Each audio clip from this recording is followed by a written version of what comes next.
Okej. Ardit, shumë falemderit për gjithë informacionet që ndave me ne. Falenderoj.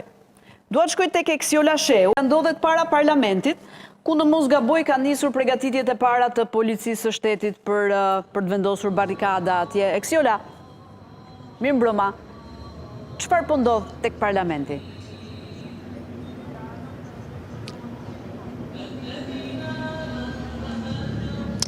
Mirëmbrëma Erla, situata paraqitet e qetë, vetmit të cilët janë prezent, janë forcat e policisë, të cilët kanë rrethuar një pjesë dhe një perimetër të caktuar përgjatë oborrit të Kuvendit të Shqipërisë, aty ku edhe zhvillohen seancat plenare, ndërsa pjesa tjetër vijon normalisht, duke nisur edhe që nga qarkullimi i automjeteve në këtë zonë pranë rrugës së Elbasanit, ku qarkullimi do të bllokohet vetëm ditën e nesërme në orën 10 dhe më pas derisa të përfundoj protesta. Eksiola, çfarë pritet konkretisht të ndodh nesër në seancë? Si është parashikuar procedura për shqyrtimin e kërkesës së SPAK? Pra si është rendit ditës? Është pika e parë e rendit ditës apo jo?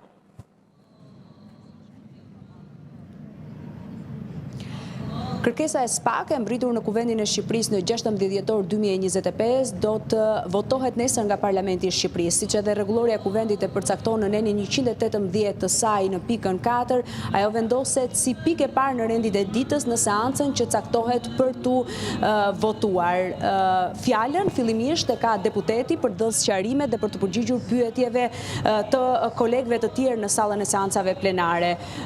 Më pas, ky raport për shkak të qëndrimeve të kundërta që mazhoranca dhe opozita kanë, shkohet jo me një raport të unifikuar për atë vetëm, por me dy raporte. Një përfaqësues nga mazhoranca që do të jetë Ulsi Manja dhe një përfaqësues nga opozita që do të jetë Oert Blykbashi, në mungesë të Gazmendbardhit të përjashtuar, do të lexojnë raportet e secilës palë sa i takon qëndrimit që kanë për kërkesën e SPAK për imunitetin e deputetes Partisë Socialiste Belinda Balluku. Raporti i Këshillit nuk është objekt diskutimi. Pra nuk ka diskutime të gjata. Hapur, do të kalohet në procesin e votimit.